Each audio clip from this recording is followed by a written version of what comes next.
Hallelujah, hallelujah, hallelujah. Hallelujah. प्रभू येशूच्या मोलवान आणि पवित्र नावामध्ये आपल्या सर्वांचं मी स्वागत करत आहे. खरोखर आजची सुंदरशी सकाळ प्रभू येशूने तुम्हाला मला पुन्हा एकदा त्याचे आभार मानण्यासाठी, त्याची स्तुती आराधना करण्यासाठी आणि प्रभू येशूचं गौरव करण्यासाठी आम्हाला दिलेली आहे. आणि म्हणून आज आपण प्रभूचे आभार मानूयात, प्रभू येशूची स्तुती करू आणि आज आपण सर्वजण मिळून पुन्हा एकदा प्रभू येशूच्या चरणाजवळ येऊन त्याचं गौरव करूयात. यावेळेला आपण आपले डोळे बंद करू आणि आपण प्रार्थना करूया. प्रेमळ पिते, आम्ही तुझे उपकार मानतो, आम्ही तुझी स्तुती करतो. आज सकाळी आम्हाला पुन्हा एकदा ही सुंदर संधी तू आम्हाला दिलेली आहेस, तुझे आभार मानण्याची,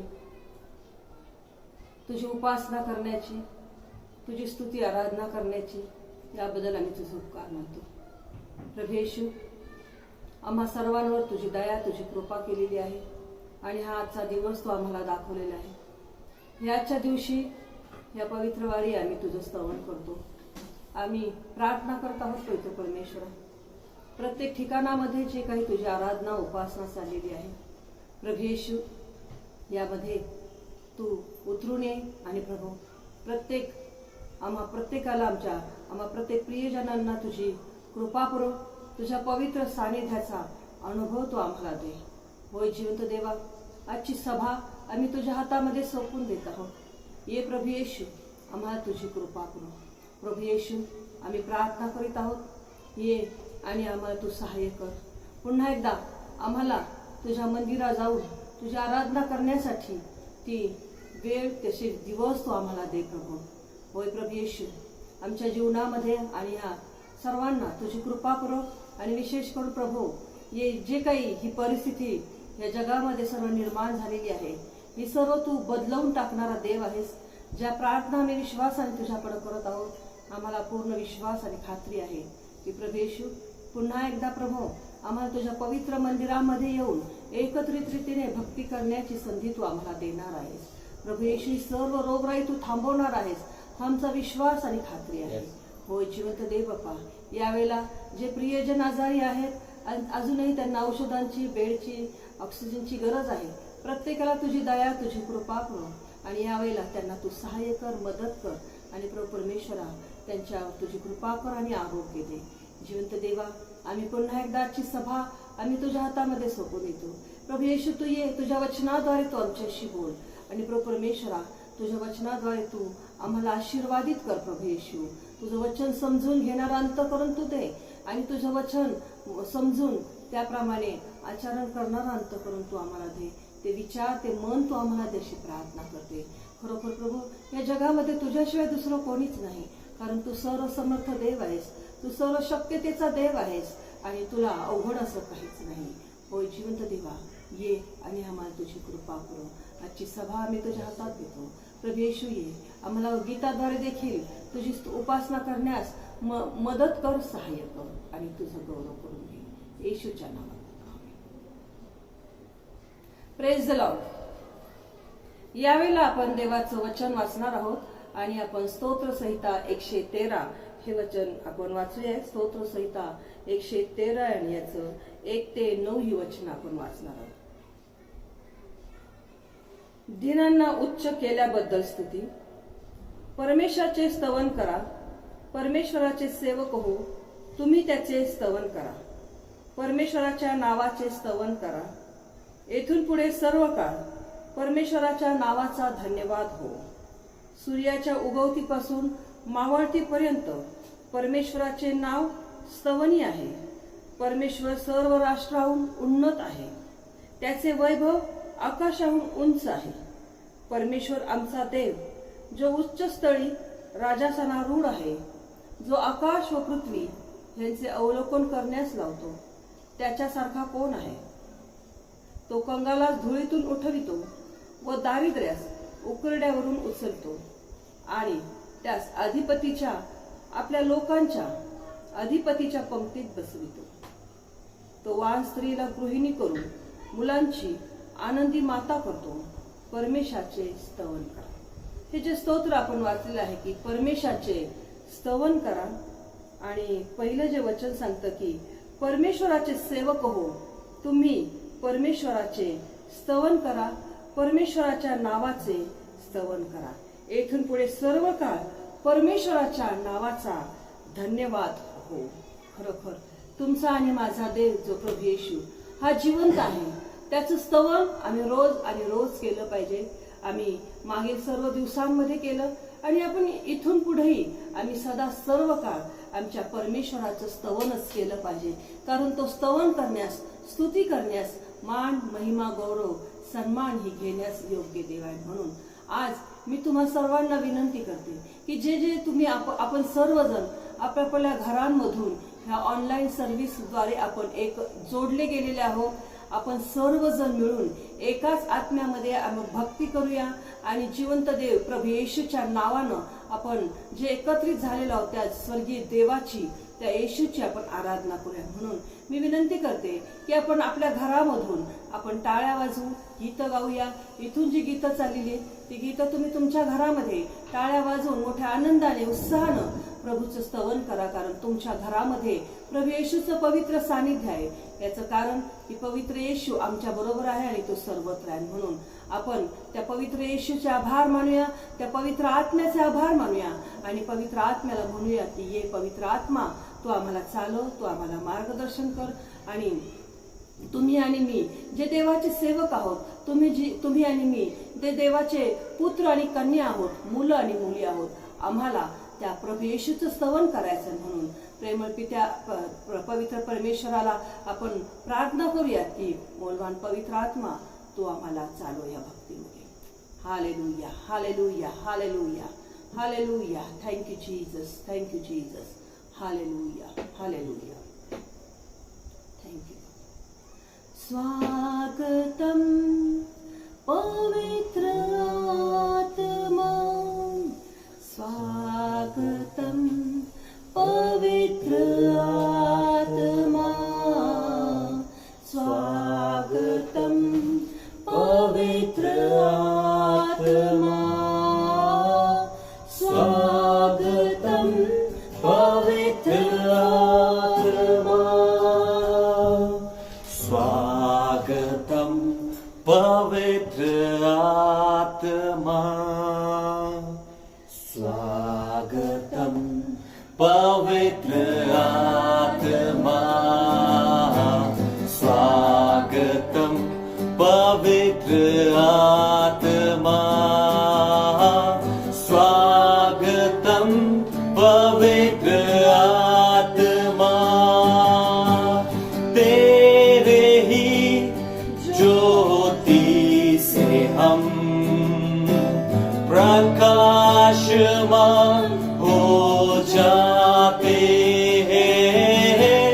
तेरे ही ज्योति से हम प्रकाशमान हो जाते हैं. स्वागतम पवित्र आत्मा, स्वागतम पवित्र आत्मा, स्वागतम पवित्र आत्मा, स्वागतम पवित्र आत्मा. तेरे ही सामर्थ से हम प्रभु की सेवा करते हैं. तेरे ही सामर्थ से हम प्रभु की सेवा करते हैं.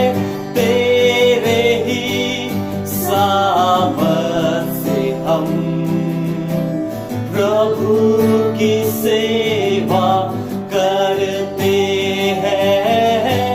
तेरे ही सामर्थ से हम प्रभु की सेवा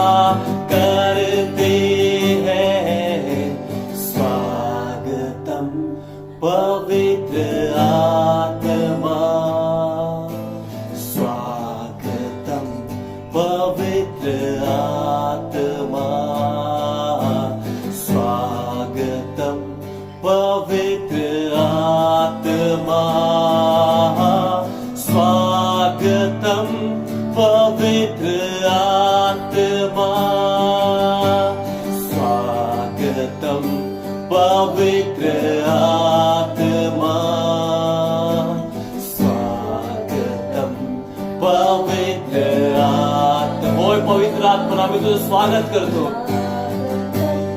पवित्र आत्मा स्वागतम, पवित्र आत्मा स्वागतम, पवित्र आत्मा स्वागतम, पवित्र आत्मा. Yes, Lord. होय पवित्र आत्मा, आम्ही तुझं स्वागत करत आहोत. आमच्या भक्तीमध्ये तू उतरून आल्या अशी आमची खात्री आहे. Yes Lord, yes Lord. देवाचं वचन म्हणतं की जिथे दोघे किंवा तिघे माझ्या नावाने एकत्रित जमले आहेत तेथे मी उपस्थित आहे. आणि खरोखर आज आपण येशूच्या नावाने एकत्रित जमलो आहोत आणि आपल्याला खात्री आहे की प्रभू येशू ख्रिस्त आपल्या स्तुती आराधनेमध्ये उतरून आलेला आहे. Yes Lord, we believe in your word, O master. We believe in you, O Lord. And Lord, we know Lord that you come down in the praises of your people, O Lord. The God of Israel, the refuge of Israel, He comes in the presence of His people and He is with them. Yes, Lord. We thank you for your holy presence. We thank you for your word, O Lord. Hallelujah. Hallelujah. Thank you, Lord Jesus. Let your name be glorified, Lord. Thank you, God. Thank you, Holy Spirit. Thank you, Lord. Hallelujah. Yes. Hallelujah.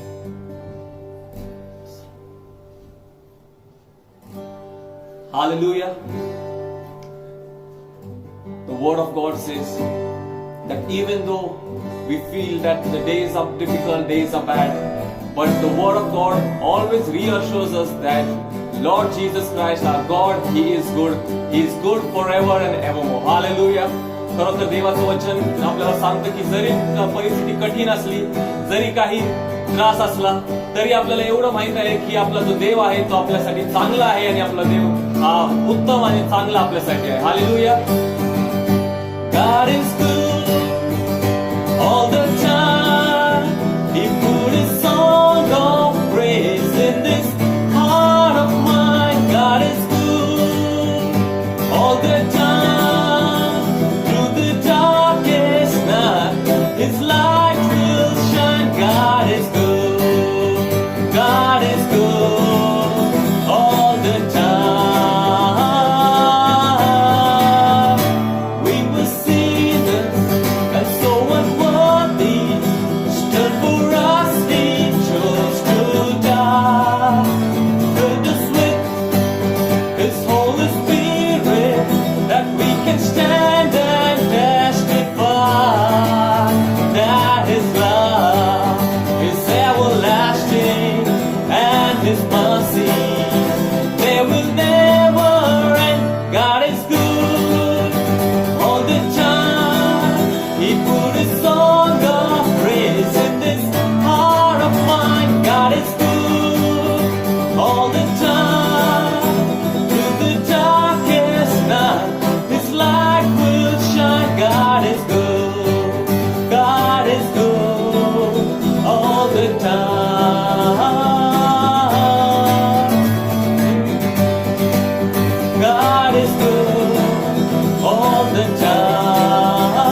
time. God is good. God is good all the time. Hallelujah. God is good all the time. Hallelujah. And the song rightly says that yet we were sinners, Christ died for us and He gave His life for us. Hallelujah. आणि हे गीत असंच म्हणत आहे की जरी आपण पापी होतो तरी ख्रिस्त आपल्यासाठी मरण पावला आणि त्याच्या अद्भुत महान प्रेमाच्या खातीर तो आपल्यासाठी मरण पावला. हालेलुया. आणि खरोखर आपण देवाचे आभार मानणार आहोत की तो त्याने आपला प्राण आपल्यासाठी अर्पण केला आहे आणि त्या प्रेमासाठी आपण देवाचे आभार मानणार आहोत.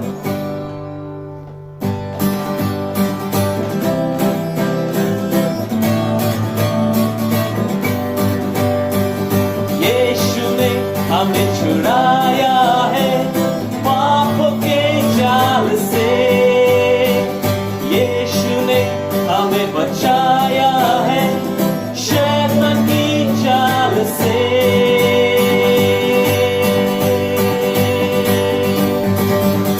यीशु ने हमें छुड़ाया है पाप के जाल से, यीशु ने हमें बचाया है शैतान की चाल से. तो गाओ हालेलुया, तो गाओ हालेलुया, तो गाओ हालेलुया,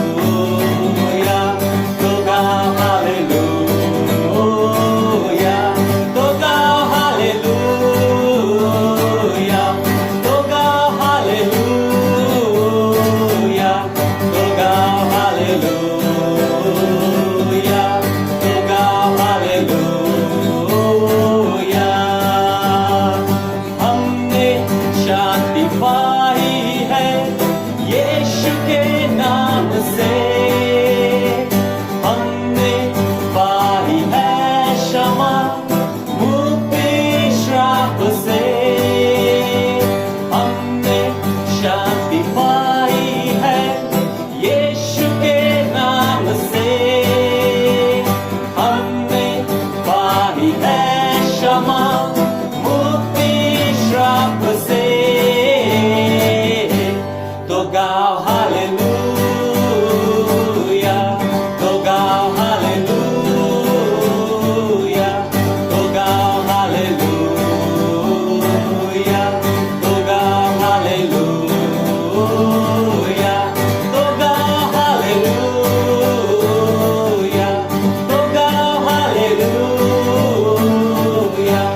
तो गाओ हालेलुया, तो गाओ हालेलुया.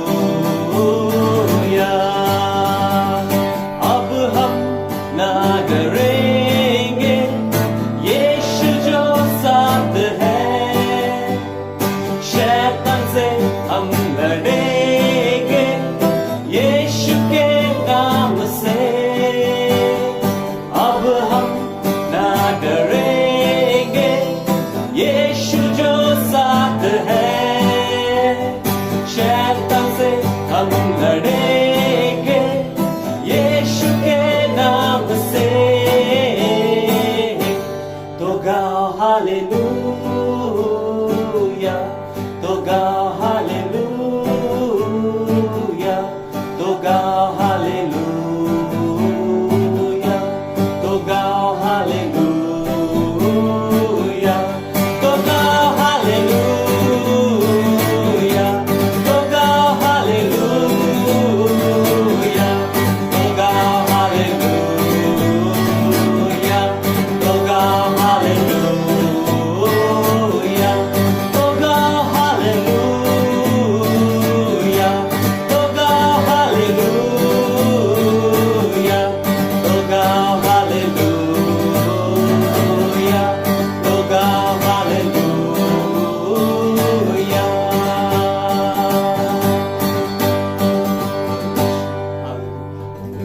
हालेलुया. हो यीशु. तो गाओ हालेलुया, तो गाओ हालेलुया, तो गाओ हालेलुया, Toga hallelujah.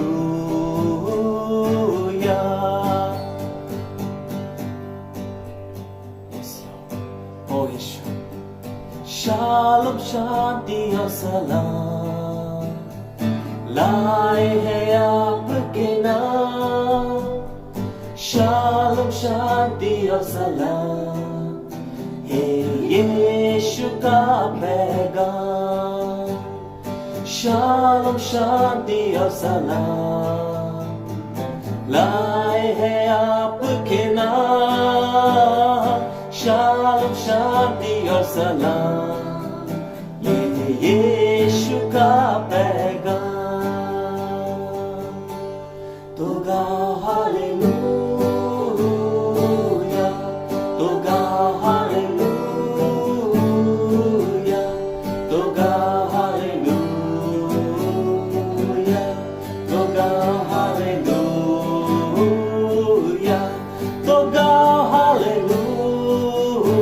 ओ येशू, आम्ही तुझी स्तुती करतो येशू. हालेलुया, तो गा हालेलुया, तो गा हालेलुया.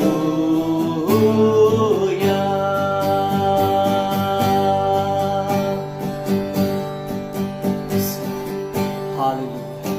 येस लॉर्ड, आम्ही तुझी स्तुती करतो प्रभू येशू. तुझं नाव उंचावतो प्रभू येशू, कारण की तू महान अद्भुत असा परमेश्वर आहेस आमच्या घरच्या. Hallelujah, hallelujah. स्तुती, धन्यवाद येशू, धन्यवाद प्रभू येशू. हो येशू, आम्ही तुझे आभार मानतो प्रभू येशू. Hallelujah, hallelujah, hallelujah. धन्यवाद प्रभू येशू. होय प्रभू येशू, तू आमच्यासाठी आपला प्राण अर्पण केलास म्हणून तुझे उपकार मानतो प्रभू येशू. होय प्रभू येशू, आज सकाळी प्रभू येशू आम्ही सर्वजण एकत्रित येऊन तुझ्याकडे प्रार्थना करतो. तुझे आभार मानतो प्रभू येशू की तू आम्हाला तुझं रक्त दिलाय प्रभू येशू. त्या रक्तामधलं सामर्थ्य तू आमच्यासाठी दिलाय प्रभू येशू. आणि खरोखर प्रभू येशू, ते सामर्थ्य आज आम्ही आमच्या जीवनात जाहीर करतो प्रभू येशू. आम्ही प्रत्येक जण प्रभू येशू तुझ्या रक्ताने आमच्या स्वतःला आच्छादितो प्रभू येशू. आणि आम्ही हे कबूल करतो की तू आमच्या बरोबर आहेस म्हणून आम्हाला सर्व गोष्टी मिळाल्या आहेत प्रभू येशू. आम्ही हे कबूल करतो प्रभू येशू की तू आमच्या बरोबर आहेस म्हणून आम्हाला सुरक्षित ठेवलाय प्रभू येशू. होय प्रभू येशू, तुला बसलेल्या फटक्याने आम्हाला आरोग्य प्राप्त झालंय प्रभू येशू. त्या आरोग्यासाठी आम्ही तुझे आभार मानतो प्रभू येशू. आणि प्रार्थना करतो प्रभू येशू की तू आमच्यासाठी पृथ्वीवर आलास म्हणून तुझे आभार मानतो प्रभू येशू. होय प्रभू येशू, तू आपला प्राण आमच्यासाठी देव केलास म्हणून तुझे उपकार मानतो प्रभू येशू. आज सकाळी प्रभू येशू आम्ही सर्वजण प्रभू येशू तुझ्याकडे प्रार्थना करतो प्रभू येशू की जे वचन तू आमच्यासाठी पाठवलंय प्रभू येशू, ते वचन आम्हाला समजण्यासाठी मदत कर प्रभू येशू. ते वचन आम्हाला ग्रहण करण्यासाठी मदत कर प्रभू येशू. आणि प्रभू येशू त्या वचनाद्वारे प्रभू येशू तुझं नाव उंचावलं, तुझं गौरव होऊन दे प्रभू येशू. होय प्रभू येशू, आम्ही प्रार्थना करतो प्रभू येशू तू आमच्यासाठी बोल प्रभू येशू. तुझ्या वचनाद्वारे तू आमच्याशी बोल प्रभू येशू. आणि आमच्या मनाला देव तू स्पर्श कर अशी प्रार्थना करतो. इथून पुढची सर्व वेळ तुझ्या हातात समर्पित करतो. ही प्रार्थना विनंती प्रभू येशू ख्रिस्त याच्या नावाने मागतो म्हणून तू ऐक. आमेन, आमेन.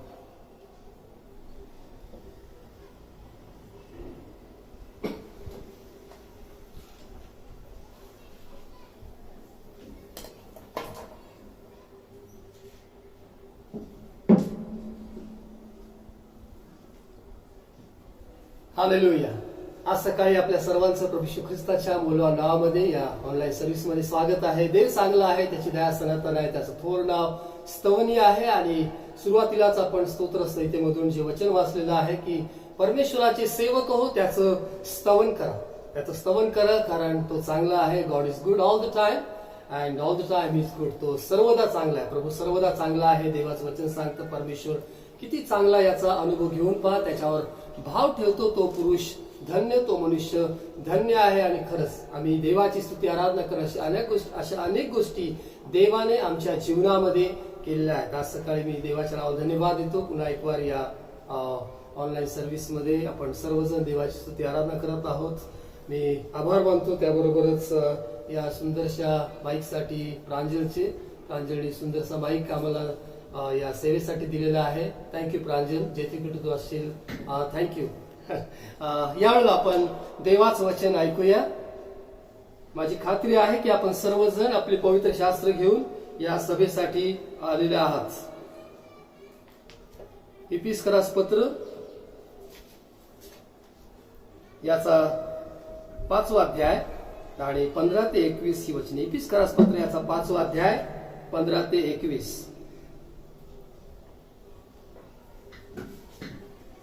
नवीन करारामध्ये एपिस्करास पत्र 5वा अध्याय 15 ते 21. आपण आपापल्या घरामध्ये आहात तरी माझी खात्री आहे की जे आपण विश्वासणारे आहोत, रविवारी देवाचं वचन आपण वाचतो. आपल्या हातामध्ये देवाचं वचन आहे, बायबल आहे. आपण फक्त मोबाईल घेऊन बसलेलो नाही, तर आपण देवाचं वचन घेऊन बसलेलो आहोत, कारण आपण भक्तीसाठी आपापल्या घरामध्ये एकत्र झालो आहोत. एपिस्करास पत्र याचा 5वा अध्याय आणि 15 ते 21. म्हणून अज्ञानासारखे नव्हे तर ज्ञानासारखे सभोवार नजर ठेवून जपून चाला. वेळेचा सदुपयोग करा, कारण दिवस वाईट आहेत. म्हणून तुम्ही मूर्खासारखे होऊ नका, तर प्रभूची इच्छा काय आहे हे समजून घ्या. द्राक्षरसाने मस्त होऊ नका. द्राक्षरसात बेतालपणा आहे, पण आत्म्याने परिपूर्ण व्हा. स्तोत्रे, गीते व आध्यात्मिक प्रबंध ही एकमेकांना म्हणून दाखवा. आपल्या अंतःकरणात प्रभूला गायन वादन करा. आपला प्रभू येशू ख्रिस्त ह्याच्या नावाने सर्व गोष्टीबद्दल सर्वदा देव पित्याची उपकार स्तुती करीत जा. ख्रिस्ताचे भय बाळगून एकमेकांच्या अधीन असा. संत पावलाने एफेसीतील मंडळी लिहित असताना ख्रिस्ती दैनंदिन जीवन आमचं कसं असावं किंवा एक विश्वास नात्याने आम्ही कसं जीवन जगायला हवं याविषयीचं उत्कृष्ट मार्गदर्शन पवित्र आत्म्याच्या द्वारे केलेलं आहे. कारण जरी पावलाने हे पत्र मंडळी लिहिलं असेल तरीही देवाचं वचन सांगतं की पवित्र आत्म्याच्या शिवाय कोणालाही संदेश आलेला नाही. जो काही संदेश आहे तो देवानं दिलेला आहे, तो पवित्र आत्म्याच्या द्वारे आलेला आहे.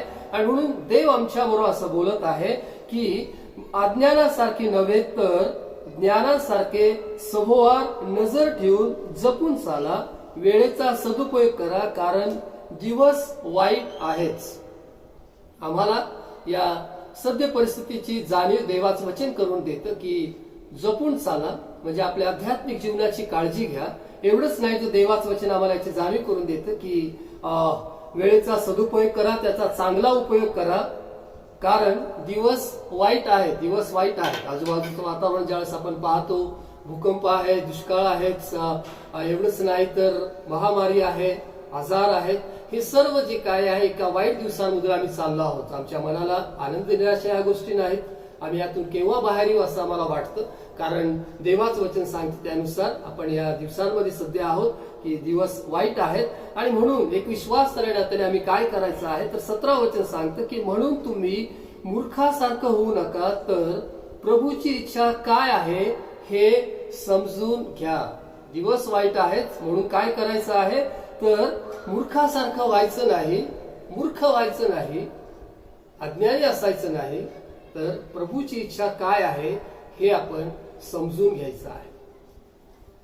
आज सकाळी मला देवाच्या वचनामधून देव कोणाला मूर्ख म्हणत आहे किंवा कोणत्या व्यक्ती ह्या देवाच्या दृष्टीने मूर्ख आहेत याबद्दल देवाच्या वचनातून आपल्याला मला सांगायचं आहे की पवित्र शास्त्र कोणत्या व्यक्ती समूहाने मूर्ख असं म्हणतं. या स्तोत्र संहिता याचा 14वा अध्याय, स्तोत्र संहिता 14वा अध्याय आणि याच्या पहिल्या वचनामध्ये ज्यावेळेस आपण वाचतो स्तोत्र संहिता 14:1, इथे स्तोत्रकर्ता दावीद असं लिहित आहे. या स्तोत्रकर्ता जो आहे या 14व्या अध्यायामध्ये तो असं म्हणतो की मूळ आपल्या मनात म्हणतो देव नाही. स्तोत्र संहिता याचा 14वा अध्याय आणि पहिलं वचन, मूळ आपल्या मनात म्हणतो देव नाही.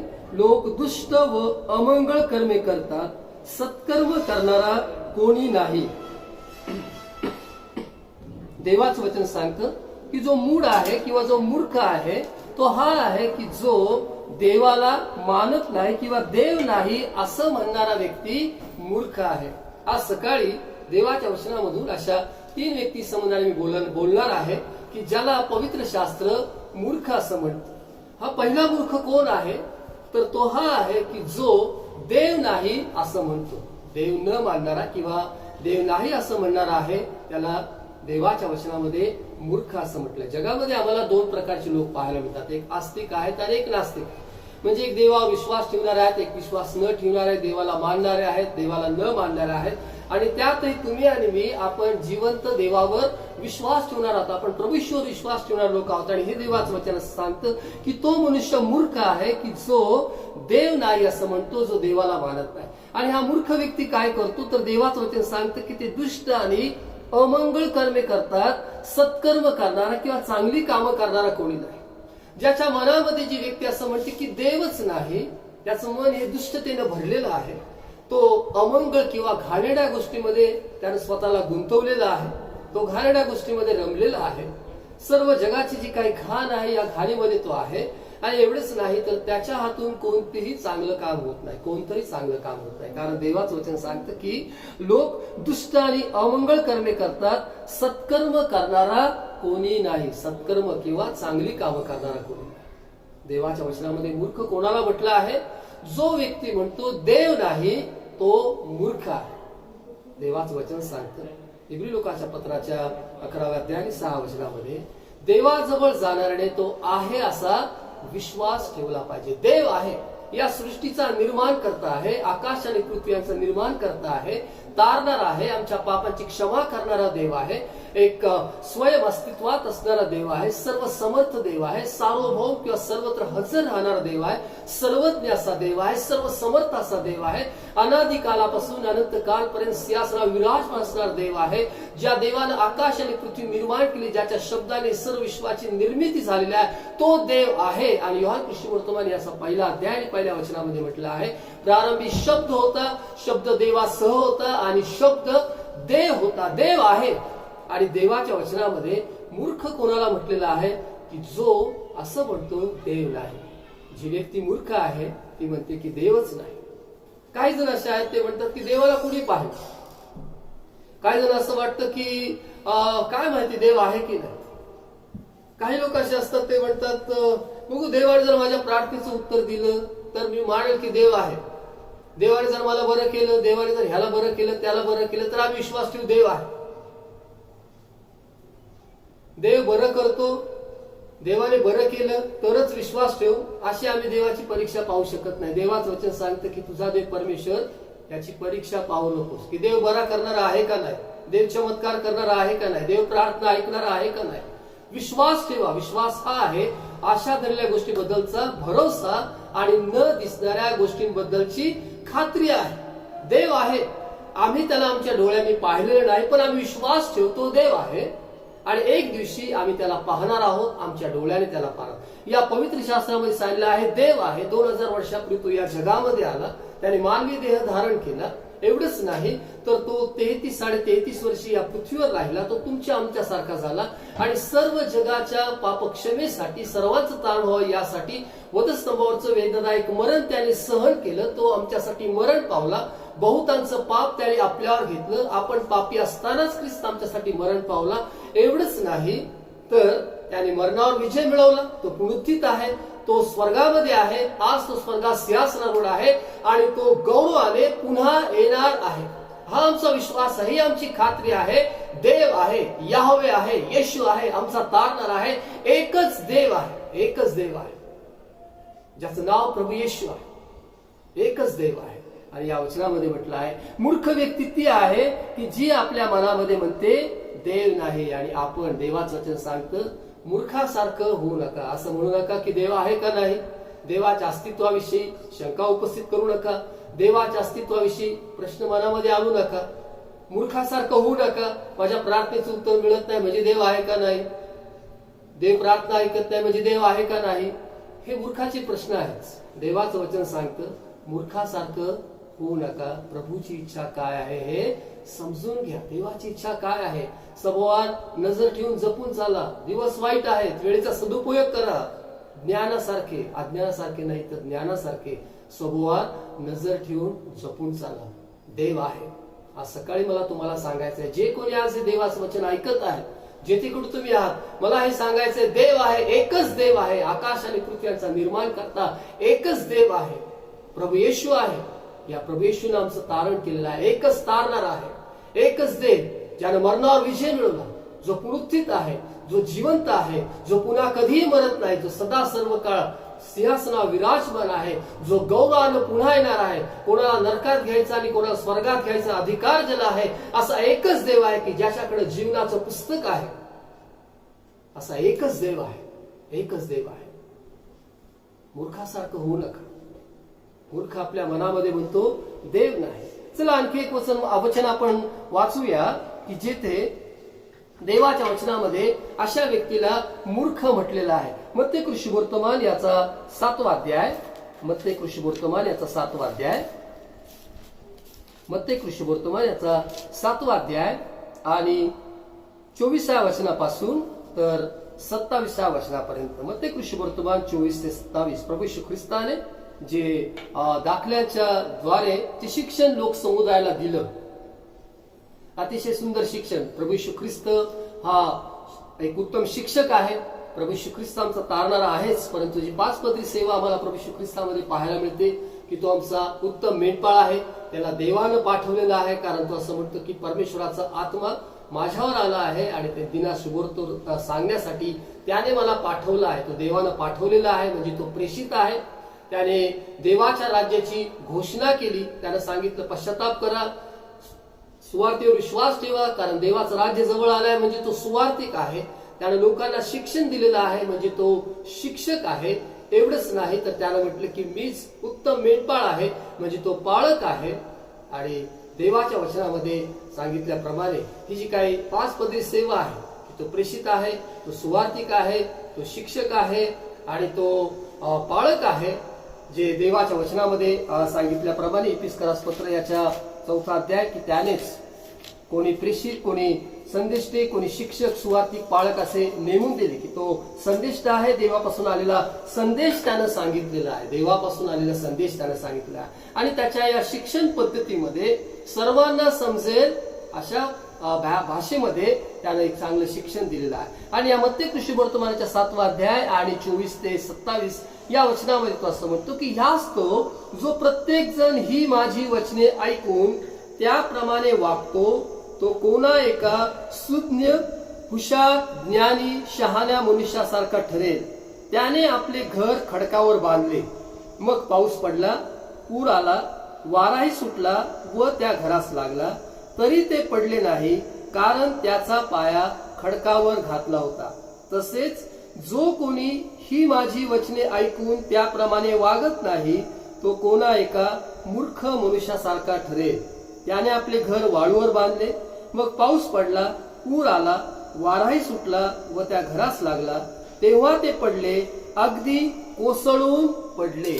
येथे प्रभू येशू ख्रिस्त असं म्हणत आहे की जो वचनाप्रमाणे वागत नाही, जो माझी वचने ऐकून त्याप्रमाणे वागत नाही, तो मूर्ख आहे, तो मूर्ख माणसासारखा. आज सकाळी देवाच्या वचनामधून मी तुम्हाला हे सांगत आहे की अशा प्रकारच्या व्यक्ती की ज्यांना देवाच्या वचनामध्ये मूर्ख म्हटलेलं आहे. पहिली व्यक्ती, देव नाही असं जो म्हणतो तो मूर्ख आहे. दुसरी जी व्यक्ती आहे, जो देवाचं वचन ऐकून त्याच्याप्रमाणे वागत नाही, तो मूर्ख आहे. देवाचं वचन ऐकणे एक गोष्ट आहे, देवाच्या वचनाप्रमाणे वागणे एक दुसरी गोष्ट आहे. आणि देवाचं वचन सांगतं, वचनाप्रमाणे आचरण करणारे असा, केवळ ऐकणारे असू नका, अशाने तुम्ही स्वतःची फसवणूक करता. याकोबाच्या पत्रामध्ये 1 अध्याय 22 वचन सांगतं, वचनाप्रमाणे आचरण करणारे असा, केवळ ऐकणारे असू नका, अशाने तुम्ही स्वतःची फसवणूक करता. मूर्ख तो आहे की जो देवाचं वचन ऐकतो परंतु देवाच्या वचनाप्रमाणे वागत नाही. या मत्ते कृषीवर्तमान 7वा अध्याय 26व्या वचनामध्ये म्हटलं आहे, जो कोणी ही माझी वचने ऐकून त्याप्रमाणे वागत नाही, तो कोणा एका मूर्ख मनुष्यासारखा ठरेल. देवाचं वचन ऐकणं आणि देवाच्या वचनाप्रमाणे वागणं. देवाचं वचन सांगतं की वचनाप्रमाणे आचरण करणारे असतात. काही वेळेला आमचं लाईफस्टाईल किंवा आमची जीवन पद्धती, आमची जीवनशैली ही खूप वेगळी आहे. देवाचं वचन एक सांगतं आणि ते जे सांगतं ते सत्यच सांगतं, ते खरं सांगतं, कारण देव त्याच्या वचनाच्या द्वारे बोलतो. देवाचं वचन स्वर्गातून आलेला शब्द आहे. देवाचं वचन जे सांगतं, परंतु आमची कृती ही अगदी त्याच्या विरुद्ध असते. देवाचं वचन सांगतं, जो कोणी ही माझी वचने ऐकून त्याप्रमाणे वागत नाही, तो कोणा एका मूर्ख मनुष्यासारखा ठरेल. आणि मग हे स्पष्ट करत असताना प्रभू येशू ख्रिस्ताने उदाहरण दिलं. पहा, प्रभू येशू ख्रिस्त एक चांगला शिक्षक आहे की त्याची जी शिकवण्याची पद्धत आहे, त्यानं उदाहरण देऊन सांगितलं की 2 प्रकारचे घर आहेत. 2 मनुष्य आहेत, 2 प्रकारे पाय घातलेला आहे. एकाने खडकावर पाय घातला, एकाने वाळूवर पाय घातला आणि दोघांनी घर बांधलेलं. आणि या दोनही घरांच्या बाबतीमध्ये एक समान गोष्ट ही आहे की वारा आला, पाऊस आला, पूर आला आणि त्या घरास लागला. वचन सांगतं की पाऊस पडला, पूर आला, वारा सुटला आणि त्या घरास लागला. म्हणजे या दोन्ही घरांना समान परिस्थितीला तोंड द्यावं लागलं. वाऱ्याला तोंड द्यावं लागलं, पावसाला तोंड द्यावं लागलं, वादळाला तोंड द्यावं लागलं, पुराला तोंड द्यावं लागलं. दोन्ही घरात मूर्ख माणसानं बांधलेल्या घरावरही ते प्रसंग आले आणि शहाण्या माणसाने बांधलेल्या घरावरही तेच प्रसंग आले. मग महत्वाचं काय आहे? महत्वाची गोष्ट याच्यामध्ये ही आहे की जे वाळूवर बांधलेलं जे घर आहे, जे मूर्ख माणसानं बांधलेलं घर आहे किंवा जो देवाच्या वचनाप्रमाणे वागत नाही त्याचं जे घर आहे, त्याचं घर या वादळ वाऱ्यामध्ये टिकलं नाही तर ते कोसळून पडलं. जो कोणी माझी वचने ऐकून त्याप्रमाणे वागत नाही तो कोणा एका मूर्ख मनुष्यासारखा ठरेल. म्हणजे वादळ, वारा, पाऊस या दोन्ही गोष्टी दोन्ही घरांना सारख्याच प्रमाणामध्ये आहेत. कोरोना हा विश्वासार्ह नाही झाला, अविश्वासार्ह नाही झाला, दोघांवर सारखाच प्रसंग. असं झालं नाही की जे विश्वासार्ह आहेत त्यांना अजिबात आजारच झाले नाही. जे विश्वासार्ह आहेत त्यांच्या घरापर्यंत कोरोना आला नाही असं म्हणू शकत नाही. काही वेळेला आपण अगदी देवाचं वचन सांगतं की फाजील धार्मिक होऊ नको. आमच्या काही स्टेटमेंट, काही विधान असे असतात, काही लोकांची विधान मी ऐकतो, नाही आम्हाला काय नाही होत, आम्ही प्रार्थना करतो, आम्हाला काय नाही होत. आणि जेव्हा कोरोना होतो करा पाळक साहेब प्रार्थना. मला फक्त हे सांगायचं आहे, आम्ही प्रार्थना करू, तुम्ही प्रार्थना करा, खूप चांगलं आहे. आपण एकमेकांसाठी प्रार्थना केली पाहिजे.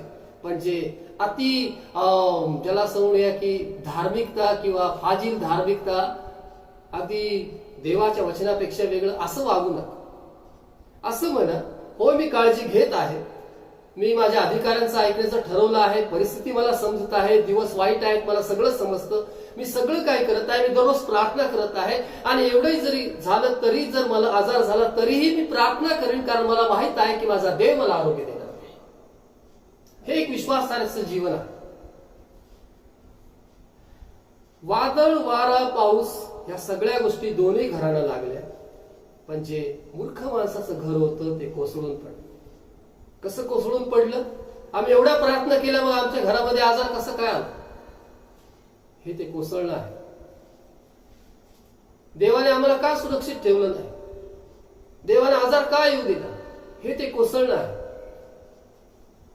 जुन्या काळामध्ये मला एक उदाहरण खूप आवडतं. मी अनेकदा या उदाहरणामधून देवाच्या वचनातून बोललाय की जिथे दानिएलच्या 3ऱ्या अध्यायामध्ये शद्रक, मेशक आणि अबेदनो या तिघांना राजानं सांगितलं की मी स्थापन केलेल्या मूर्तीला तुम्ही नमन करायचं आहे, तसं जर तुम्ही करणार नाही तर या अग्नीच्या भट्टीत तुम्हाला टाकण्यात येईल.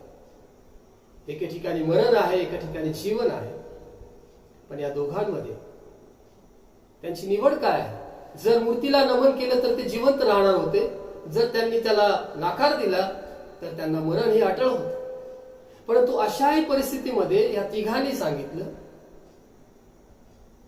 की ज्या देवाची आम्ही सेवा करतो तो देव आम्हाला आपल्या हातातून सोडवण्याकरता समर्थ आहे. आमचा देव आम्हाला या भट्टीतून सोडवण्याकरता समर्थ आहे. आमचा देव आम्हाला सोडवण्याकरता समर्थ आहे. आणि पुढे त्यांनी म्हटलं, पण ते कसे असो, म्हणजे तसं झालं नाही तरीही आम्ही या मूर्तीला नमन करणार नाही. आणि देवाने त्यांच्या विश्वासाचे शब्द ऐकले. त्यांना अग्नीच्या भट्टीमध्ये जावं लागलं का? हो, जावं लागलं. ते प्रार्थना करणारे होते का? होते. कारण पहिल्या अध्यायामध्ये म्हटलं आहे की दानिएलचे 3 मित्र आहेत, हे प्रार्थना करणारे होते, चौघं मिळून प्रार्थना करत होते. हे प्रार्थना करणारे होते, यांचा पक्का विश्वास होता, परंतु तरीही त्यांना अग्नीच्या भट्टीमध्ये जावं लागलं. पण महत्वाची गोष्ट ही आहे की जो कोणी माझी वचने ऐकून त्याप्रमाणे वागतो तो कोणा एका स्तुत्य मनुष्यासारखा ठरेल की ज्याने आपलं घर खडकावर बांधलं. ह्यांचं जीवन अशाच प्रकारचं होतं की ही जी काही परिस्थिती आहे त्याच्याकडे पाहून ते डळमळीत झाले नाही. त्यांनी सांगितलं, आमचा देव आम्हाला सोडवल आणि जरी नाही तरीही आम्ही आमच्या देवाशी विश्वास राहणार आहोत. आमचा आमच्या देवावर पक्का विश्वास आहे. त्यांना अग्नीच्या भट्टीतून जावं लागलं. त्यांना टाकण्यात आलं. पहिल्यापेक्षा भट्टी 7 पट अधिक तप्त झाली. परंतु महत्वाची गोष्ट ही आहे की देवाचं वचन सांगतं की त्यांचा एक केसही होरपळला नाही. त्यांची जी काही बंधनं होते, त्यांचे हात बांधलेले होते, त्यांचे तोंड बांधलेलं होतं, त्यांचे पाय बांधलेले होते, परंतु देवाने त्यांना त्या अग्नीमध्ये मोकळं फिरण्यासाठी त्यांना ती सगळं बंधने तोडून टाकली आणि त्या ठिकाणी ते मोकळे फिरत होते. कारण त्यांच्या बरोबर आणखी एक चौथा इसम होता की ज्याचं स्वरूप देवपुत्रासारखं असं स्वतः राजानं पाहिलं आणि तो आपल्या सेवकांना म्हणतो की आपण फक्त तिघांना या अग्नीच्या भट्टीत टाकलं, परंतु मला 4 पुरुष दिसत आहे आणि चौथ्याचं स्वरूप तर देवपुत्रासारखं आहे. जे ते तुम्ही आहात, ज्या परिस्थितीमध्ये तुम्ही आहात, तुमचा देव, माझा देव, ज्याच्यावर तुम्ही विश्वास ठेवलेला आहे, तो देव तुमच्या बरोबर आहे. तो तुम्हाला सोडून जाणार नाही. तुम्हाला कोरोना झाला तरीही तुम्ही किती काळजी घेऊन प्रार्थना करून जरी तुम्हाला त्या आजाराला तोंड द्यावं लागलं तर विश्वास ठेवा की आरोग्य देणारा देव तुमच्या बरोबर आहे आणि तो तुम्हाला तुमच्या परिस्थितीमध्ये मरू देणार नाही. हालेलुया. हा आमचा विश्वास आहे. हे वचनावर उभारलेलं जीवन आहे. हे मूर्खासारखं नाही की का आम्हाला आजार झाला, मग देवानी प्रार्थना का ऐकली नाही, का असं झालं, हे सगळं बाजूला ठेवा. विश्वास ठेवा देवाच्या वचनावर. आजार, समस्या, अडचणी, ज्याप्रमाणे संत पाऊल असं म्हणतो की संकटे आमचा छळ आणि संकटे आमचा पाठलाग करत आहे, म्हणजे आम्ही जेथे कुठे जातो हे आमच्या मागे येतच आहेत. परंतु त्याच्यामध्ये तो असं म्हणतो, मला सामर्थ्य देण्याच्या टाइम सर्व काही करावं शक्तिमान आहे. देव मला सामर्थ्य देणार आहे. देव मला कृपा पुरवणारा देव आहे. मला संकटातून जावं लागतंय, मला तुरुंगामध्ये जावं लागतं, मला मारहाण होती, मला सगळं काही सहन करावं लागतं. आम्ही जेथे कुठे जातो लोक आमचा पाठलाग करत आहेत, आम्हाला थांबवण्यासाठी या सगळ्या गोष्टी होत आहेत. परंतु एवढं असलं तरीही तो असं म्हणतो, आता मी जगतो असं नाही तर ख्रिस्त माझ्या ठाई जगतो. माझं जीवन जे आहे ते देवाच्या पुत्रावरील विश्वासाच्या द्वारे आहे. एवढंच नाही तर तो असं म्हणतो, मला जगणे ख्रिस्त आणि मरणे हा लाभ आहे. तो असं म्हणतो की मला जो सामर्थ्य त्याच्या ठाई सर्व काही कराव्यास शक्तिमान आहे. म्हणजे ह्या सगळ्या परिस्थिती असल्या तरीही त्याचा जो देवाचा विश्वास आहे महत्वाचा आहे. आणि म्हणूनच सरते शेवटी तो असं म्हणतो, मी धाव संपवली आहे, विश्वास राखला आहे, आता माझ्यासाठी जो नीतिमत्वाचा मुकुट आहे तो मला मिळणार आहे. जीवन असंच आहे, कठीण असेल, आमच्याकडे अनेक प्रश्न असतील, का असं होतं, देव असं का करतो, हे असं का चाललेलं आहे. या सगळ्या प्रश्नांपेक्षा उत्तराकडे पहा, देवाकडे पहा. देवाच्या वचनावर विश्वास ठेवा, वचनाप्रमाणे आचरण करा. कारण देवाचं वचन सांगतं, वचनाप्रमाणे आचरण करणारे असा, केवळ ऐकणारे असू नका, अशाने तुम्ही स्वतःची फसवणूक करता. मूर्ख कोण आहे, जो देवाच्या वचनाप्रमाणे वागत नाही. जो देवाच्या वचनाप्रमाणे वागत. परिस्थिती दोघांवर आहे, विश्वास करणाऱ्यांवर आहे, अविश्वास करणाऱ्यांवर आहे. चांगलं जीवन जगणाऱ्यावर, धार्मिकावर देखील वाईट प्रसंग येतात आणि जे अधार्मिक आहेत त्यांच्यावरही वाईट प्रसंग येतात. उपदेशकाच्या पुस्तकामध्ये म्हटलं आहे की मनुष्यावर जे वाईट प्रसंग येतात ते त्याला समजत नाहीत. धार्मिक आणि अधार्मिक यांना दोघांनाही सारखी स्थिती प्राप्त होते. परंतु महत्वाचं आमच्यासाठी हे आहे की वादळ, वारा, पाऊस याच्यामध्ये आमचं घर हे तसंच असणार आहे, ते पडणार नाही. कारण आमचं जीवन देवाच्या वचनावर आधारलेलं आहे. आमच्यासाठी देवाचं वचन महत्वाचं आहे. वचन ऐकणं आणि वचनाप्रमाणे वागणं. ज्यावेळेस आम्ही अशा प्रकारचं जीवन जगतो त्यावेळेस आमचं जीवन परमेश्वराला आवडतं. आणि देवाचं वचन सांगतं, मूर्खासारखं होऊ नका, प्रभूची इच्छा काय आहे हे समजून घ्या. आणि आपण पाहत आहोत की देवाच्या वचनामध्ये कोणाला मूर्ख म्हटलं आहे, जी व्यक्ती म्हणती देव नाही तो मूर्ख आहे. दुसऱ्या प्रकारचे लोक जे देवाच्या वचनाप्रमाणे वागत नाहीत, आचरण करत नाहीत, ते मूर्ख आहेत. आणि तिसऱ्या प्रकारची जी व्यक्ती आहे, लूक ऋषिवर्तमान याचा 12वा अध्याय आणि 21वा वचन. लूक ऋषिवर्तमान याचा 12वा अध्याय, लूक ऋषिवर्तमान याचा 12वा अध्याय आणि या 21व्या वचनामध्ये म्हटलं आहे की जो कोणी स्वतःसाठी द्रव्य संचय करीतो व देवविषयक बाबतीत धनवान नाही तो तसाच आहे, म्हणजे तो मूर्ख आहे. जी व्यक्ती ज्याला देवाविषयीचं ज्ञान किंवा अनुभव नाही, देवविषयक बाबतीमध्ये जो धनवान नाही, तो मूर्ख आहे. तो मूर्ख आहे. प्रभू येशू ख्रिस्ताने या ठिकाणी एक सुंदर दाखला दिला. मी तुम्हाला हे सांगितलं की या तिन्ही ठिकाणी येशूनं एक चांगलं शिक्षण दिलेलं आहे. ही बोधवचनं आहेत. हे आमच्या पावलाकरता दिवा आणि आमच्या मार्गावर प्रकाश असे देवाची वचनं. आम्ही कशा प्रकारे जीवन जगावं, वेळेचा सदुपयोग करावा, अज्ञानासारखं नाही तर ज्ञानासारखं समोर नजर ठेवून जपून चालावं. संधी साधून घ्या, दिवस वाईट आहेत. आणि आम्ही कशा प्रकारचं जीवन जगावं, देवाचं वचन आम्हाला याचं चांगलं मार्गदर्शन करतं. आणि इथे या 12व्या अध्यायामध्ये आता प्रभू श्री ख्रिस्ताने आणखी एक दाखला दिलाय. वाचूया आपण तो. लूक शुभवर्तमान 12वा अध्याय आणि याच्या 13व्या वचनापासून पुढे. लोक समुदायातील कोणा एकाने त्याला म्हटले, गुरुजी, मला माझ्या वतनाचा वाटा देण्यास माझ्या भावाला सांगा. तो त्याला म्हणाला, गृहस्थ, मला तुम्हावर न्यायाधीश किंवा वाटणी करणारा कोणी नेमले? 15 वचन. आणखी त्याने त्यांना म्हटले, सांभाळा, सर्व प्रकारच्या लोभापासून दूर राहा, कारण कोणाजवळ पुष्कळ संपत्ती असली तर ती त्याचे जीवन होते असे नाही. फक्त पैसाच आमचं जीवन नाही. पैसा आहे म्हणजे आम्ही आमच्याकडे जीवन आहे किंवा आम्ही जिवंत आहोत असा त्याचा अर्थ होत नाही. आज पहा सध्या परिस्थिती काय चाललेली आहे. श्वासासाठी लोक धडपडत आहेत, पैसे देण्यासाठी तयार आहेत, परंतु श्वास मिळत नाही, जीवन मिळत नाही. आम्ही तीच प्रार्थना करतो, देवा अशी परिस्थिती आता ही थांबू दे. लोक बरे होऊ देत, जे श्वासासाठी धडपडत आहेत, जे ऑक्सिजनसाठी धडपडत आहेत. देवा त्यांना आरोग्य दे. आता अशी परिस्थिती जी उद्भवलेली आहे ती सगळी थांबू दे. देवाचं वचन सांगतं, ज्याच्याजवळ पुष्कळ संपत्ती असली तर ती त्याचे जीवन होते असं नाही. आणि मग त्याने त्यास एक दाखला सांगितला, एक उदाहरण सांगितलं की कोणा एका धनवान मनुष्याच्या जमिनीला फार पीक आले. वचन 17. तेव्हा त्याने आपल्या मनात असा विचार केला की मी काय करू, कारण माझे उत्पन्न साठवायस मला जागा नाही. मग त्याने म्हटले, मी असे करेन, मी आपली कोठारे मोडून मोठी बांधेन आणि तेथे मी आपले सर्व धान्य व माल साठवे.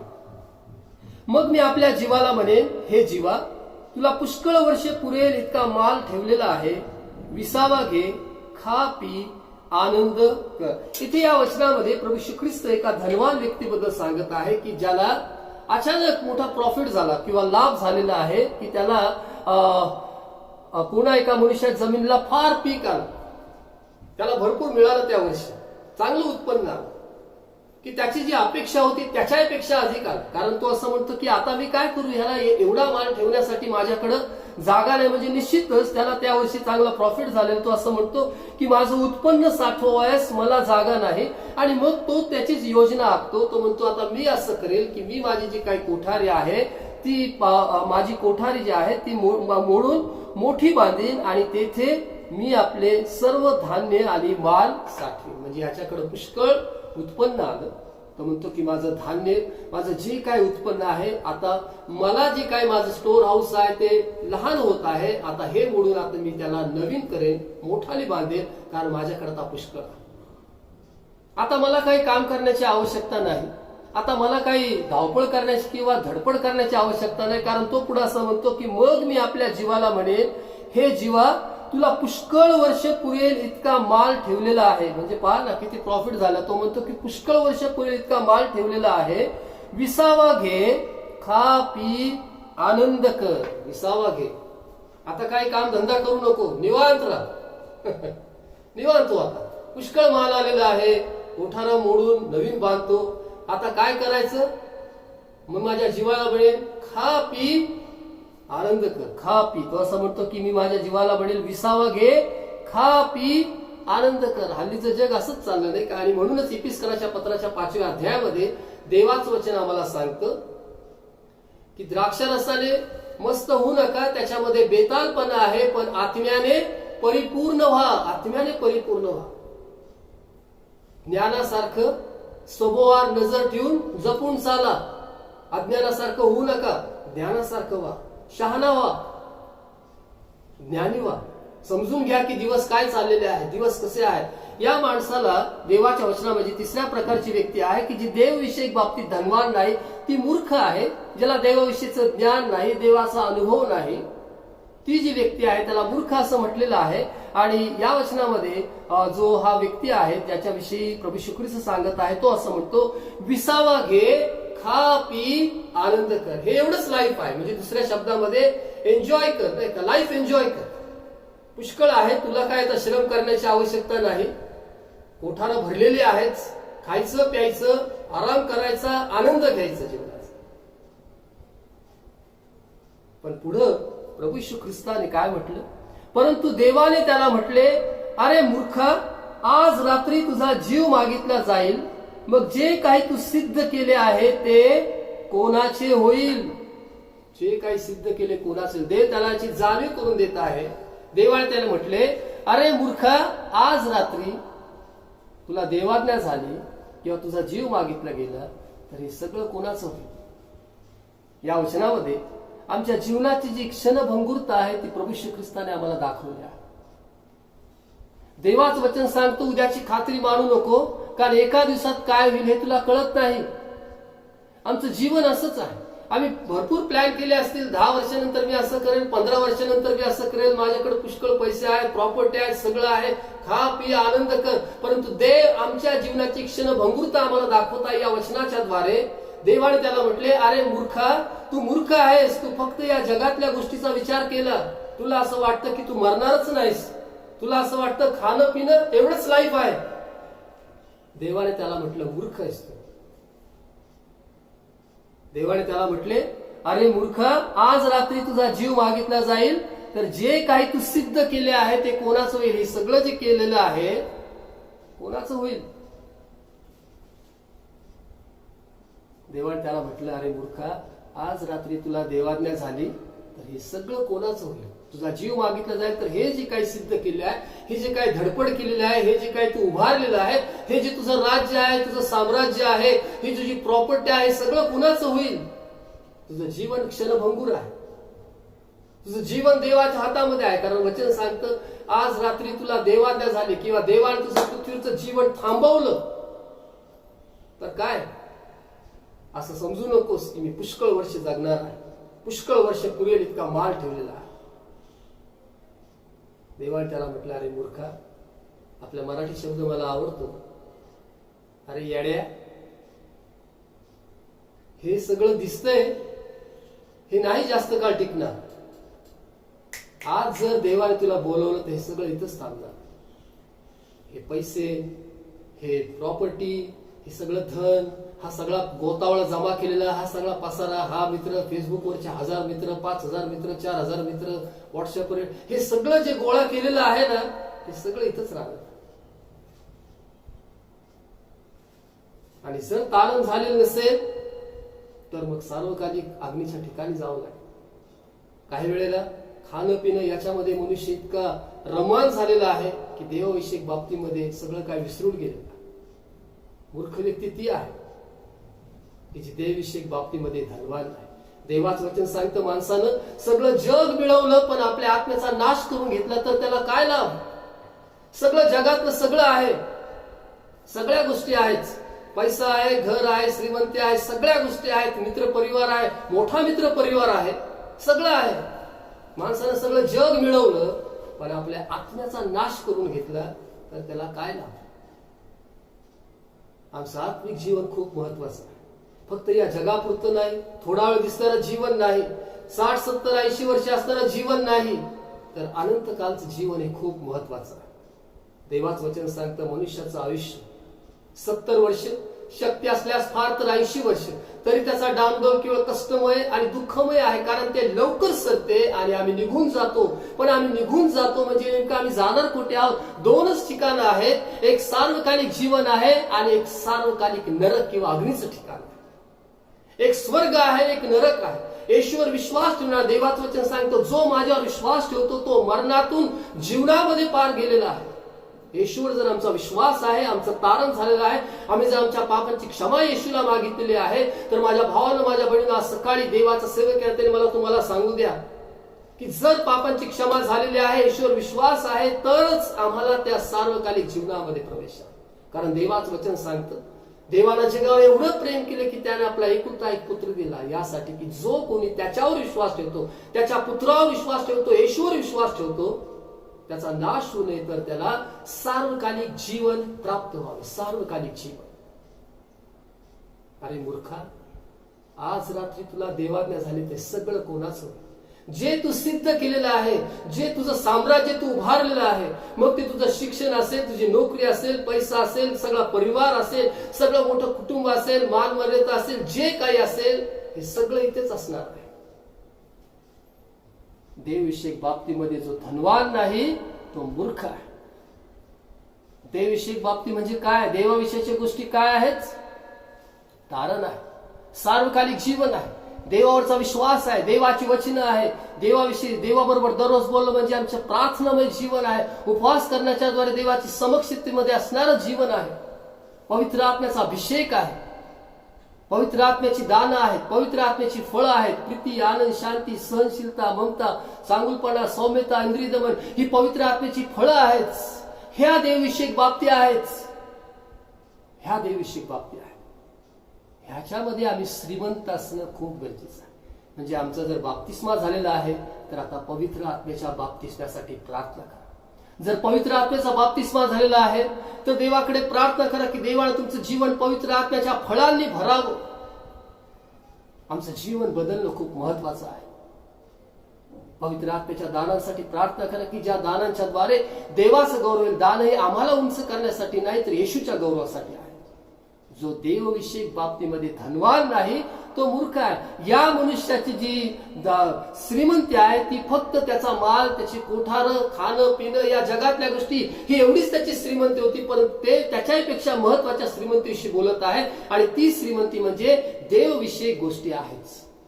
सार्वकालिक जीवन आहे, तारण आहे, उद्धार आहे, पापांची क्षमा आहे, येशूवर विश्वास ठेवणारं जीवन आहे, शिष्यत्वाचं जीवन आहे.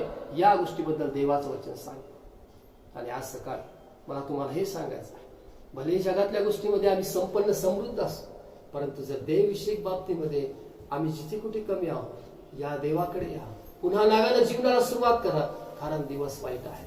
एपिस्कराच्या पत्राच्या 5व्या अध्यायामध्ये संत पौलाने या मंडळी लिहिताना फक्त त्यांनाच नाही तर जो कोणी देवाचं वचन वाचतो त्या प्रत्येकाला हेच सांगितलेलं आहे, वेळेचा सदुपयोग करा, कारण दिवस वाईट आहेत. मूर्खासारखं होऊ नका. मूर्ख कोण आहे? जो देव नाही असं म्हणतो तो मूर्ख आहे. मूर्ख कोण आहे? जो देवाच्या वचनाप्रमाणे वागत नाही तो मूर्ख आहे. मूर्ख कोण आहे? ज्याला देवाविषयीच्या बाबतीचं काही ज्ञान नाही, फक्त जगातल्याच गोष्टी त्याला माहित आहेत, तो मूर्ख आहे. देवाचं वचन सांगतं मूर्खासारखं होऊ नका. प्रभूची इच्छा काय आहे ते समजून घ्या. आणि काय आहे प्रभूची इच्छा तर आणखी पुढे त्याचं स्पष्टीकरण या वचनांमध्ये दिलेलं आहे. एपिस्करास पत्राच्या या 5व्या अध्यायामध्ये, एपिस्करास पत्र याचा 5वा अध्याय म्हटलं आहे 18 वचनामध्ये, द्राक्षरसाने मस्त होऊ नका, द्राक्षरसात बेतालपणा आहे, पण आत्म्याने परिपूर्ण व्हा, पवित्र आत्म्याने भरून जा, पवित्र आत्म्याचं जीवन जगा. स्तोत्रे, गीते, आध्यात्मिक प्रबंध एकमेकांना म्हणून दाखवा. आपल्या मनातून देवाचे वचन बोला, गीते गा, देवाची स्तोत्रे गा. आपल्या अंतःकरणात प्रभूला गायन वादन करा. आपला प्रभू येशू ख्रिस्त याच्या नावाने सर्व गोष्टीबद्दल सर्वदा देवपेत्याची उपकारस्तुती करीत जा. ख्रिस्ताचं भय बाळगून एकमेकांच्या अधीन असा. अगोदरच्या वचनामध्ये म्हटलं आहे की पूर्वी तुम्ही अंधकार होता, 7वं वचन सांगतं, पण आता तुम्ही प्रभूमध्ये प्रकाश असे आहात. प्रकाशाच्या प्रजेसारखे चाला, मूर्खासारखे होऊ नका. तर प्रभूची इच्छा काय आहे हे समजून घ्या. चला यावेळेस आपण प्रार्थना करूया. आपलं जीवन आज आपण देवाच्या हातामध्ये देऊया. देव आम्हाला काय सांगत आहे या वचनाच्या द्वारे. आम्ही अजूनही तोच मूर्खपणा करत आहोत का? मूर्ख आपल्या मनामध्ये म्हणतो देव नाही. जो देवाच्या वचनाप्रमाणे वागत नाही तो मूर्ख आहे. जो देवविषयी बाबतीमध्ये धनवान नाही तो मूर्ख आहे. देवाचं वचन पुन्हा आणि पुन्हा वाचा. देवाची वचन आपल्या अंतःकरणामध्ये साठवून ठेवा. धनवान व्हा. देवाचं वचन आमच्यासाठी खजिना आहे. देवाचं वचन मोलवान आहे. देवाच्या वचनाविषयी असं म्हटलं आहे की ते सोन्यापेक्षा 52 कशी सोन्याच्या राशीपेक्षा इष्ट आहे. म्हणजे सोन्याचे जे काही शुद्ध सोनं आहे, 52 कशी सोनं म्हटलं आहे, जे शुद्ध सोनं आहे त्याची रास किंवा त्याचा ढीग एका बाजूला करा आणि देवाचं वचन एका बाजूला करा. देवाचं वचन ह्या सोन्याच्या ढिगापेक्षाही मौल्यवान आणि त्याच्यापेक्षा वरचढच असणार आहे. आम्हाला काय हवं? फक्त जगातलं सोनं न हवं आहे, आम्हाला हे देवाचं वचन हवं आहे. देवविषयक बाबतीमध्ये धनवान व्हा. देवाचं वचन पुन्हा आणि पुन्हा वाचा. देवाच्या वचनावर मनन करा, विचार करा. देवाचे वचन आपल्या अंतःकरणामध्ये साठवून ठेवा. प्रभूची इच्छा काय आहे समजून घ्या. प्रार्थना करूया. Hallelujah, hallelujah, hallelujah, hallelujah. क्या पाएगा तू जीत कर इस दुनिया को? क्या लाएगा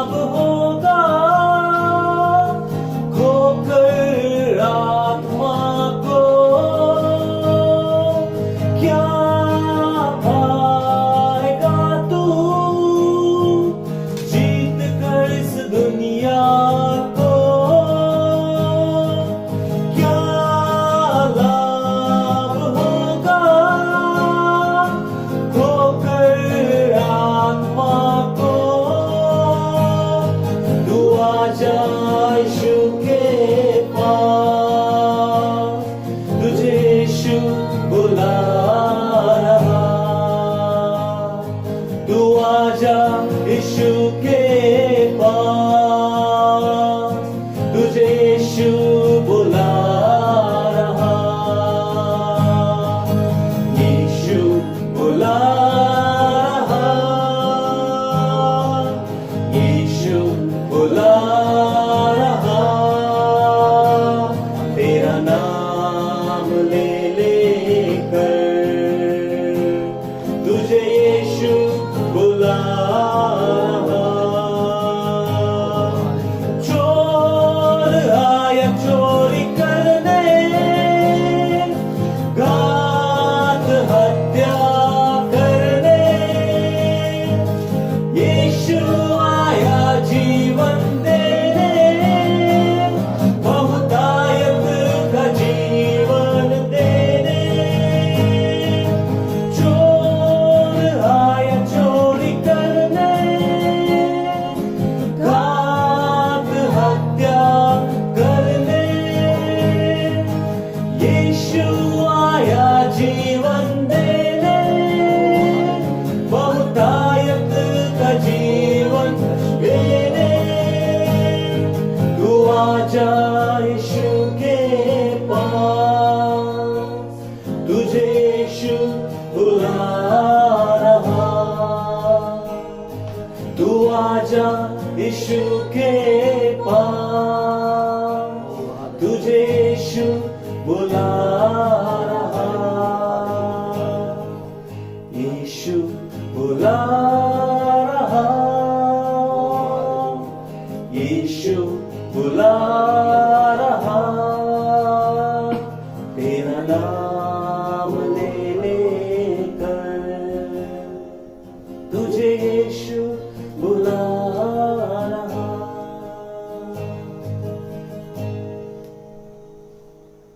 परमेश्वर म्हणतो, चला या आपण बुद्धिवाद करू.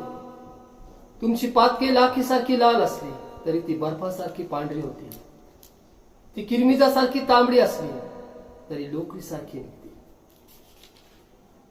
परमेश्वर म्हणतो, चला या, मूर्खासारखं होऊ नका. प्रभूची इच्छा काय आहे समजून घ्या. ज्ञानासारखे सभोवार नजर ठेवून जपून चाला, कारण दिवस वाईट आहे. या आपण बुद्धिवाद करू. तुमची पातके लाखीसारखी लाल असली तरी ती बर्फासारखी पांढरी होती, ती किरमिजासारखी तांबडी असली तरी ती लोकरीसारखी निघते. या पाप क्षमा येशूच्या द्वारे आहे, सार्वकालिक जीवन येशूच्या द्वारे आहे. या येशूकडे या. येशूने म्हटलं, चोर येतो तो केवळ चोरी, घात आणि नाश करण्यासाठी, पण मी तर तुम्हाला जीवन प्राप्ती व्हावी आणि तेही विपुलपणे व्हावी म्हणून आलो आहे. येशू आला आहे आम्हाला तारण देण्यासाठी, पापाची क्षमा देण्यासाठी, सार्वकालिक जीवन देण्यासाठी. तो म्हणतो, मी तर तुम्हास जीवन प्राप्ती व्हावी आणि तेही विपुलपणे व्हावे म्हणून आलो आहे. मूर्खासारखं होऊ नका, मूर्खासारखं होऊ नका. प्रभूची इच्छा काय आहे समजून घ्या. प्रभूची इच्छा हीच आहे, कोणी दुर्जन मरावं यात मला संतोष नाही. मागं फिरा आणि जिवंत राहा. देवाची इच्छा ही आहे की आम्ही तारण प्राप्त करून घ्यावं, ईश्वर विश्वास ठेवावा, सार्वकालिक जीवन प्राप्त करावं ईश्वर विश्वासाच्या द्वारे, आणि त्याला आवडेल असं जीवन जगावं. ईश्वर विश्वास ठेवून जीवन जगावं. हालेलुया. सर्व समर्थ देव बापा, सकाळी पुन्हा ऐकवा तुझ्या वचनाच्या द्वारे आमच्या जीवनाची जी क्षणभंगुरता आहे ती तू आम्हाला दाखवलीस. आभार. तुझ्या वचनाच्या द्वारे आम्ही कोणत्या गोष्टीला आमच्या जीवनामध्ये महत्वाचं स्थान किंवा प्रथम प्राधान्य द्यावं याचं ज्ञान तू आम्हाला दिलंस. आभार वाटतो. तुझ्या वचनाच्या द्वारे तूच एकच देव आहेस, जिवंत आहेस, सार्वकालिक जीवन देणारा देव आहेस, पापांची क्षमा करणारा आहे, तारण देणारा देव आहेस. हे तुझ्या वचनाच्या द्वारे आम्हाला कळवलंस. आभार मानतो, तुला धन्यवाद देतो. प्रभू, आज सकाळी आम्ही जसे आहोत तसे तुझ्या चरणाजवळ येत आहोत. आमच्या पापांबद्दल आम्हाला क्षमा कर. आमचं जे मूर्खपणाचं वागणं आहे त्याच्याबद्दल आम्हाला क्षमा कर. आमचे अंतःचक्षु प्रकाशित कर, आमचे नेत्र उघड, म्हणजे तुझ्या नियमशास्त्रातील अद्भुत गोष्टी आमच्या दृष्टीस पडतील. प्रभू देव बापा, आम्हाला मदत कर. तुझ्या वचनानुसार जीवन जगण्यासाठी आम्हाला मदत कर. या देविषयक बाबतीमध्ये अधिक धनवान होण्यासाठी, अधिक श्रीमंत होण्यासाठी आम्हाला मदत कर. ही श्रीमंती ही दृश्य वस्तूंची नाही तर अदृश्य गोष्टींची असू दे. तुझ्या वचनामध्ये म्हटलं आहे, दृश्य गोष्टी या क्षणिक आहेत, परंतु अदृश्य गोष्टी या सार्वकालिक आहेत. प्रभू, ही अदृश्य गोष्टींकडे आमचं लक्ष लागू दे, सार्वकालिक गोष्टीकडे आमचं लक्ष लागू दे, अशी आम्ही प्रार्थना करतो. प्रभू, आज आम्हाला मदत कर, आम्हाला तुझी कृपा पुरे. आत्मिक जीवनामध्ये पुन्हा आम्हाला उभं राहण्यासाठी मदत कर. आमच्या विश्वासातला कमकुवतपणा तू काढून टाक, अशक्तपण दूर कर. प्रभू, आमचं तुझ्यावरचा आमचा विश्वास दिवसेंदिवस अधिक वाढू दे. आणि या कठीण दिवसामध्ये राहत असताना, या वाईट दिवसामध्ये राहत असताना, आजूबाजूच्या परिस्थितीकडे पाहत असतानाही प्रभू दै बाप्पा, तुझ्यावरचा आमचा विश्वास ढळू देऊ नकोस, अशी आम्ही प्रार्थना करतो. पुन्हा एक वार तुझ्या वचनांसाठी आभार मानतो, तुला धन्यवाद देतो. आज सकाळी जे सर्वजण तुझं वचन ऐकत आहे, अशा माझ्या प्रत्येक भावा बहिणीला विश्वासामध्ये स्थिर कर, उभं कर. प्रभू दै बाप्पा, त्यांना तू मदत कर, त्यांचं सहाय कर, त्यांना तुझी कृपा करू. प्रभू येशू, आणि प्रत्येक जीवनाच्या द्वारे तुझं गौरव दे आणि तुझंच नाव उंचावू दे. जे काय येशू ख्रिस्ताच्या नावात मागितलं दिलंस, आभार मानतो, तुला धन्यवाद देतो. येशूच्या नावात मागतो, आमेन. परमेश्वर तुम्हाला आशीर्वाद दे व तुमचं संरक्षण करो. परमेश्वर आपला मुख प्रकाश तुमच्यावर पाडो व तुमच्यावर कृपा करो. परमेश्वर तुमच्याकडे प्रसन्न करो आणि तुम्हाला शांती दे. पित्याच्या, पुत्राच्या, पवित्र आत्म्याच्या नावात, आमेन. ख्रिस्ताची शांती आपल्या अंतःकरणामध्ये राहते. देव आपणास आशीर्वाद.